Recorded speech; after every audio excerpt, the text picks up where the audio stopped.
Olá, alunos! Eu sou a professora Marília e vamos para mais uma aula de Química. Vamos começar?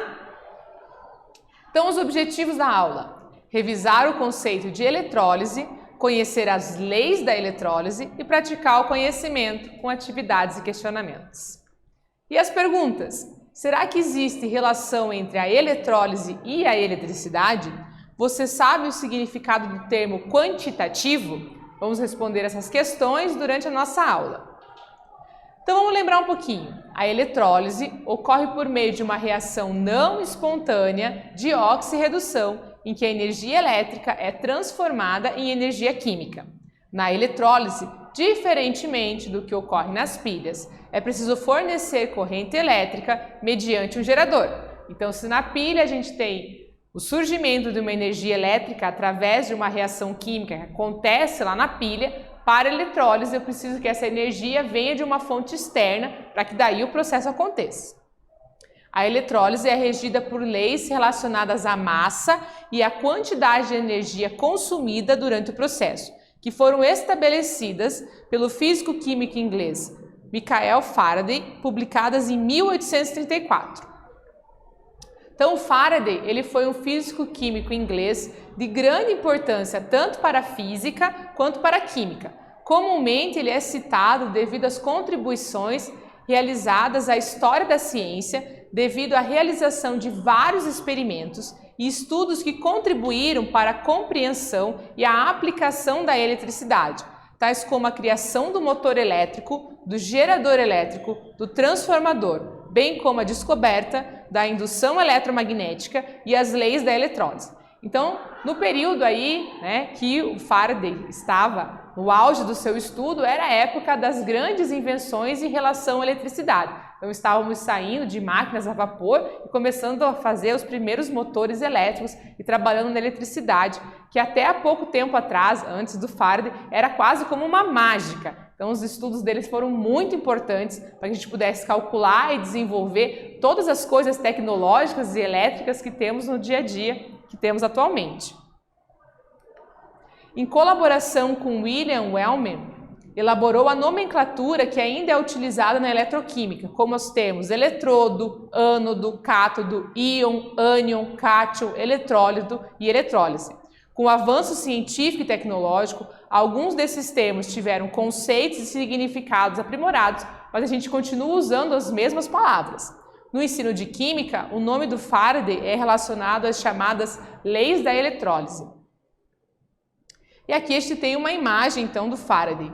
Os caminhos que levaram Faraday à elaboração dessas leis foram a realização de vários experimentos que buscavam comprovar as suas suspeitas de que não existiam vários tipos de eletricidade, mas, na verdade, várias fontes. Portanto, a relação entre a eletricidade e a eletrólise foi estabelecida por Faraday por volta de 1825, devido aos estudos desse importante cientista experimental na área de campos elétricos e magnéticos, que culminaram na elaboração das leis da eletrólise, além de descobertas relacionadas ao princípio do funcionamento dos geradores e das linhas de força magnética. Na química, o Faraday contribuiu na produção dos primeiros cloretos de carbono e na descoberta do benzeno, em estudos como liquefação de gases, possibilitando o desenvolvimento de métodos de refrigeração, indução eletromagnética e blindagem eletrostática, que é o que chamamos de gaiola de Faraday. Conforme vimos, o Faraday elaborou leis para a eletrólise. Na realidade, duas leis relacionadas aos aspectos quantitativos para o processo da eletrólise. Então, um dos aspectos quantitativos para o processo da eletrólise é a estequiometria da eletrólise, que serve para avaliar o rendimento da reação, ou seja, o quanto de matéria-prima será utilizado. Outros aspectos são o tempo de duração do processo da eletrólise e a corrente elétrica que será aplicada. Então, se você lembra bem, estequiometria é o processo que a gente usa para escrever as fórmulas moleculares e o que a gente usa para o balanceamento das nossas reações, tanto reações de oxirredução quanto outras. Então, a estequiometria está relacionada diretamente com a quantidade de materiais que eu preciso de reagentes e produtos durante uma reação química. Além disso, as outras leis vão falar para a gente do tempo de duração e também qual é a intensidade da corrente elétrica para que o processo que eu desejo funcione de forma adequada. Foram possíveis devido às publicações de Faraday e de Robert Andrews Millikan, que foi contribuiu para os estudos da eletrólise. Então, o Robert Millikan, que é um físico norte-americano, realizou pesquisas no campo da mecânica quântica e dos raios cósmicos. E durante 5 anos realizou medições cuidadosas para determinar a carga do elétron, com experimentos que compreendiam o retardo ou o impedimento da queda de gotículas de óleo eletrizada pela ação de um campo eletrostático. Então foram anos de experimentos para que a gente pudesse ter hoje um valor determinado para a carga do elétron, que é um dado muito importante, tanto para a eletrólise quanto para outros cálculos e outras possibilidades aí na área da eletricidade. Em 1909, Millikan definiu a carga do elétron como sendo 1,6 vezes 10 na menos 19 Coulomb. Realizou também a relação da constante de Avogadro, que contém 6,02 vezes 10 a 23 elétrons, e a quantidade de carga elétrica, que contém 1 mol, obtendo o valor de 9,65 vezes 10 na 4 Coulomb por mol, conhecida como constante de Faraday. Por esse trabalho, Millikan recebeu o Prêmio Nobel de Física em 1923 e aqui a gente tem uma imagem dele. Então foi um estudo muito minucioso que a gente tem a constante de Faraday através da quantidade de elétrons que a gente tem dentro de 1 mol de uma matéria.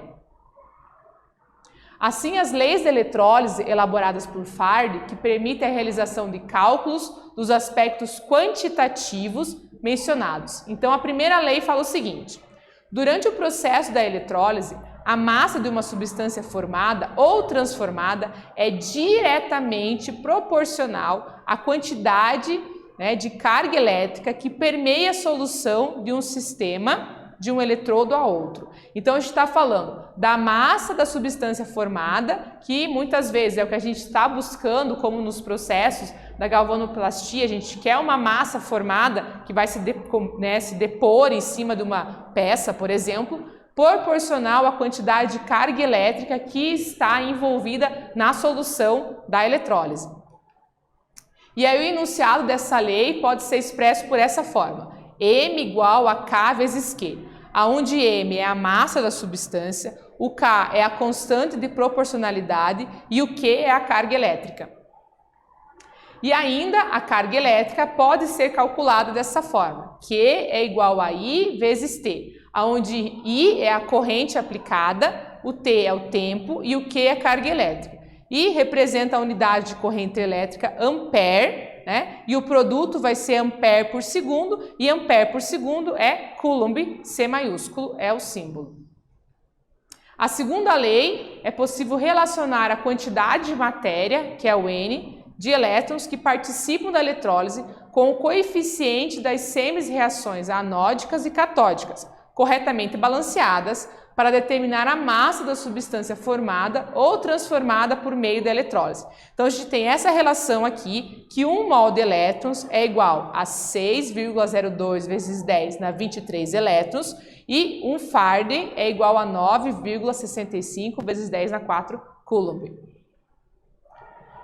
Lembrando que a carga experimental de um elétron é igual a 1,6 vezes 10 na 19 Coulomb, e conhecendo a quantidade de matéria de elétrons que atravessa o circuito, é preciso determinar o valor da carga elétrica necessária para a eletrólise. E é possível determinar a quantidade de matéria de elétrons pela expressão. Então, se eu quero quantidade de matéria, eu tenho N vezes 96.500. Onde Q é a carga elétrica em Coulomb e N é a quantidade de matéria em elétrons, e a gente tem a notação científica, podemos escrever 9,65 vezes 10 na 4 coulombs. Vamos fazer um exemplo para poder aplicar essas fórmulas e as duas leis da nossa eletrólise.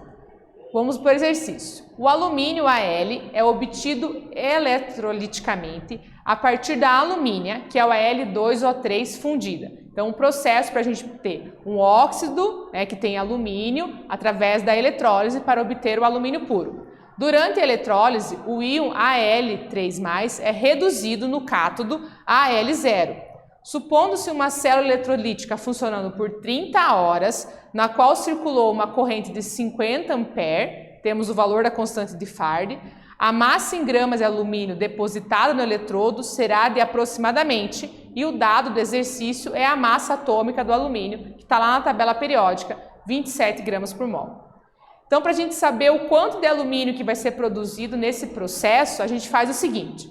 Primeiro, para poder organizar as ideias, a gente coloca todas as informações numéricas do enunciado numa listinha. Então, ele deu o I lá, 50 amperes, o tempo de 30 horas, a nossa constante de Faraday em Coulomb e que o nosso Al3 ganhou 3 elétrons. É preciso transformar o tempo de horas para segundos, porque as unidades no sistema internacional usam segundos, né? E a gente tem lá A vezes S, que vai dar o resultado em Coulomb, né? Então, a gente tem 1 hora 60 minutos, 1 minuto 60 segundos. Se 1 hora são 60 minutos, 30 horas vão ser 1.800 minutos. 1 minuto 60 segundos, 1.800 minutos são quantos segundos? Então, temos o valor aqui em segundos. O cálculo da carga elétrica, então. Q é igual a I vezes T, tá? Então, o tempo em segundo, o I era a unidade que ele deu lá no enunciado. Fazendo o nosso cálculo, a gente tem o seguinte. 5,4 vezes 10 na 6, em notação científica, coulombs. Como o íon Al3+ é reduzido no cátodo Al0, logo ganhou 3 elétrons. Assim, a quantidade de carga equivale a 3. Desse modo, temos, lembrando a massa atômica do nosso alumínio, realizando a transformação de unidade.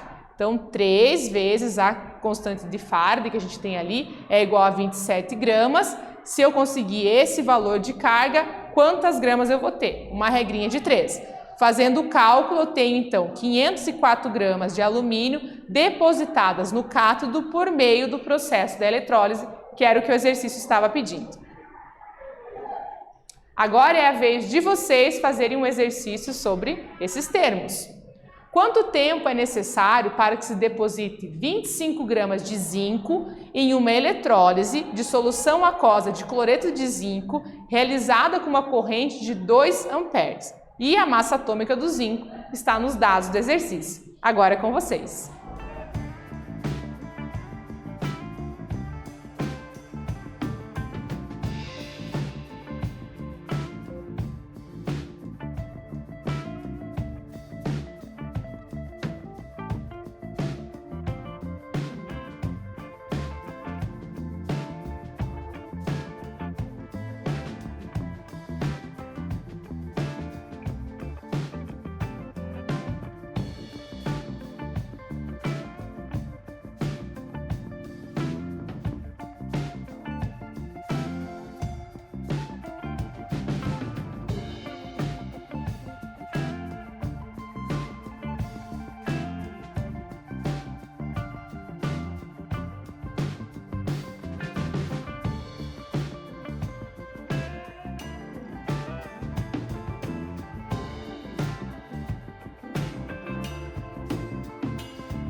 Vamos para a correção da atividade?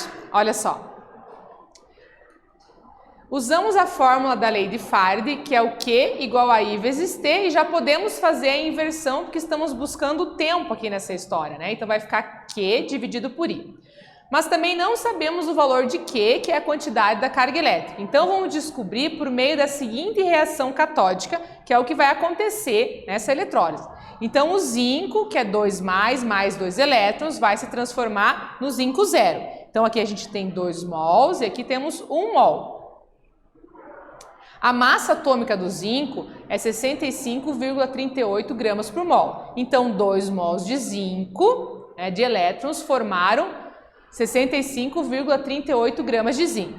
Sabemos que 96.500 coulombs é igual a 1 mol de elétrons. Então 2 mols de elétron vai ser o dobro desse valor. Por regra de 3, a gente tem o seguinte, 193.000 coulombs é igual à massa atômica lá do nosso zinco. Se eu tenho 25 gramas, quanto que eu vou ter de carga? Q. Fazendo a nossa regrinha de 3, temos esse valor aqui para os coulombs, que é a quantidade da carga.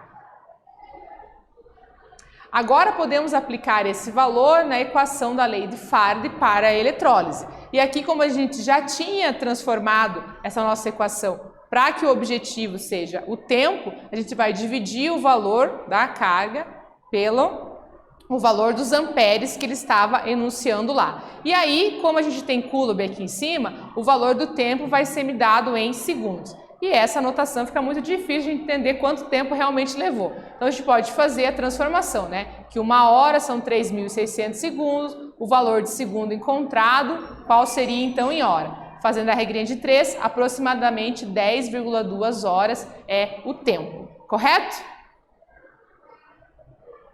Vamos para a atividade 2 agora?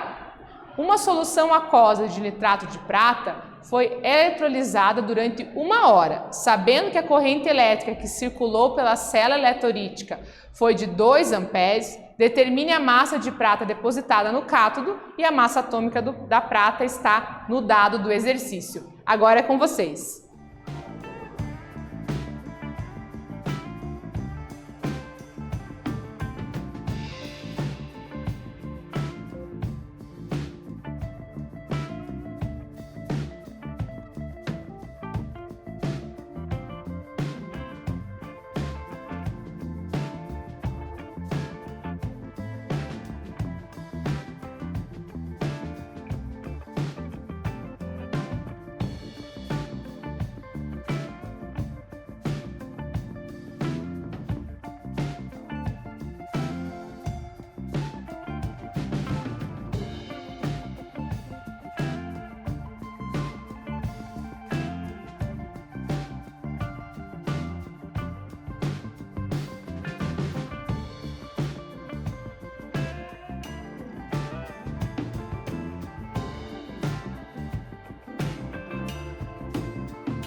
Vamos para a correção do exercício? Olha só, nesse enunciado ele está pedindo qual é a massa que foi depositada no cátodo.